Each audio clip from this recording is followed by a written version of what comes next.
তো আসসালামু আলাইকুম দর্শক, আমি হচ্ছি খুশবু। খুশবু আফরিন কিচেন অ্যান্ড ব্লগ চ্যানেলে আপনাদের সবাইকে ওয়েলকাম জানাচ্ছি। তো আজকে আমি আপনাদের জন্য আরেকটি রেসিপি নিয়ে আসলাম, সেটা হচ্ছে চিকেন কড়াই। তাহলে চলুন রান্নাটি শুরু করা যাক।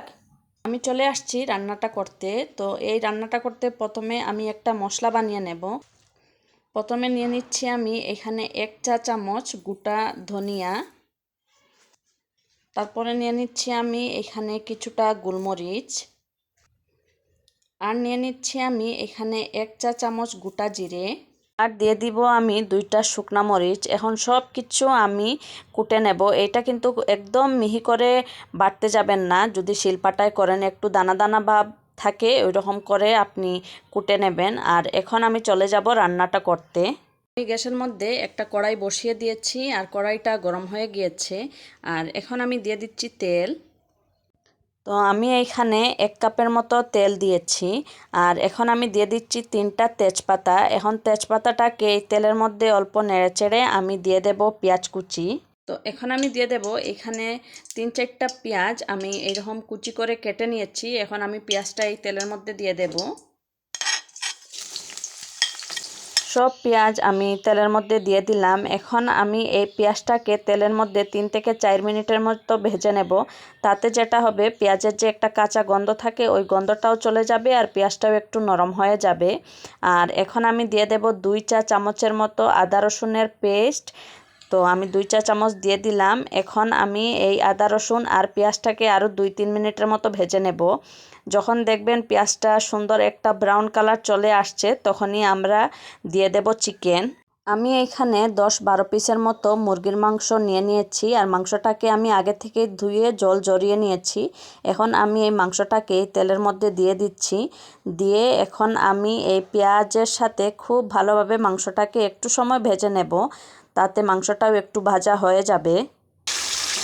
তো আমার মাংসটা ভাজা হয়ে গিয়েছে। আমি এটাকে 3 থেকে 4 মিনিটের মতো এরকম ভেজে নিয়েছি। এখন আমি দিয়ে দেব লবণ। আর এখন আমি দিয়ে দিচ্ছি স্বাদ মতো লবণ। দিয়ে এখন মুরগির মাংসটাকে এরকম আমি আরও 2 থেকে 3 মিনিটের মতো ভেজে নেব। তো মাংসটা আমার ভাজা হয়ে গিয়েছে। এখন আমি এটাকে 3 থেকে 4 মিনিটের মতো ডেকে রেখে দেব। তো এখন আমি একটা ঢাকনা দিয়ে ডেকে রেখে দিচ্ছি, আর আসছি 3-4 মিনিট পরে। তো আমার 4-5 মিনিটের মতো হয়ে গিয়েছে। এখন আমি ঢাকনাটা তুলে দেখছি। এই যে দেখুন, মাংসর থেকে অনেক জল বেরিয়েছে। এই জলটা দিয়েই পুরো মাংসটা সেদ্ধ হয়ে যাবে। তো এখন আমি আরও একবার নেড়ে দিয়ে আবার ঢাকনা দিয়ে 5-7 মিনিটের মতো রেখে দেব। আমি আবার ঢাকনা দিয়ে দিচ্ছি, আর আসছি 5-7 মিনিট পরে। তো আমার 5-7 মিনিটের মতো হয়ে গিয়েছে। এখন আমি আবার ঢাকনাটা তুলে দেখছি। আমি মাংসটাকে আরও একবার নেড়ে দিচ্ছি। একটু পরে পরে নেড়ে দিতে হবে, তা না হলে এটা তলানিতে লাগার একটা সম্ভাবনা থাকে। আর চেষ্টা করবেন পুরো মাংসটা যাতে মাংসের জলেই সেদ্ধ হয়ে যায়, তখন মাংসটা খেতে ভালো হয়। আর এখন আমি দিয়ে দেব এই মাংসের মধ্যে আমি 3টা টমেটো আমি অর্ধেক করে কেটে নিয়েছি। আমি পুরো মাংসের মধ্যে এইরকমই দিয়ে দেব। আর দিয়ে দেব আমি এখানে 3-4টা কাঁচামরিচ আমি কুচি করে কেটে নিয়েছিলাম। এখন এই কাঁচামরিচটাও দিয়ে দিচ্ছি। দিয়ে এটাকে আমি আরও 3 থেকে 4 মিনিটের মতো ঢাকনা দিয়ে ডেকে রেখে দেব, আর আসছি 3-4 মিনিট পরে। আমার 4-5 মিনিটের মতো হয়ে গিয়েছে। এখন আমি আবার ঢাকনাটা তুলে দেখছি। দেখুন, মাংসের জল অনেকটাই টেনে আসছে, আর টমেটোগুলাও গলে গিয়েছে।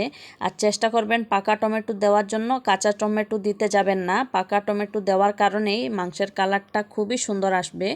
আর এখন আমি আবার 5-7 মিনিটের মতো আবার ঢাকনা দিয়ে ডেকে রেখে দেব, আর আসছি আমি 5-7 মিনিট পরে।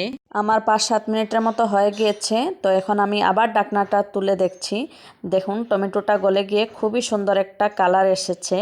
আর এখন আমি দিয়ে দেব আমরা যে আগে থেকে মশলাটা বানিয়েছিলাম এই মশলাটা। আর দিয়ে দেব আমি 1/2 চা চামচ গরম মশলা গুঁড়ি। আর দিয়ে দেব আমি এখানে 1/2 চা চামচ কাশ্মীরি লাল মরিচের গুঁড়া পাউডার, যেটা এটা যদি হাতের কাছে না থাকে তাহলে আমরা যে রেগুলার মরিচের গুঁড়া পাউডার যেটা খাই ওইটাই দিয়ে দিতে পারেন। এখন আমি সব কিছু খুব ভালোভাবে মিক্সড করে নিচ্ছি। আর এখন আমি দিয়ে দিচ্ছি কিছু আমি আদা লম্বা লম্বা করে কেটে নিয়েছিলাম, তো এই আদা কুচিটা দিয়ে দিলাম। আর দিয়ে দিচ্ছি আমি 4-5টি কাঁচামরিচটা দিচ্ছি জাস্ট দেখা সৌন্দর্যের জন্য। তো এখন আমি সব কিছু আরও একবার মিক্সড করে আমি নামিয়ে নেব। হয়ে গিয়েছে আমার চিকেন কড়াই। এখন আমি আপনাদেরকে পরিবেশন করে দেখাবো। হয়ে গিয়েছে আমার চিকেন কড়াই। আপনারা এটা রুটি, পরোটা, ভাত, পোলাও সব কিছুর সাথেই খেতে পারবেন। আর আমার রেসিপিগুলি যদি আপনাদের কাছে সহজ লেগে থাকে তাহলে প্লিজ একটা লাইক দিতে ভুলবেন না। আমার রেসিপিগুলি আপনার ফ্রেন্ড অ্যান্ড ফ্যামিলির সাথে শেয়ার করবেন এবং আমার চ্যানেলটিকে সাবস্ক্রাইব করবেন। আর যারা যারা আমার চ্যানেলটি সাবস্ক্রাইব করেছেন আপনাদের সবাইকে অসংখ্য ধন্যবাদ। আসসালামু আলাইকুম।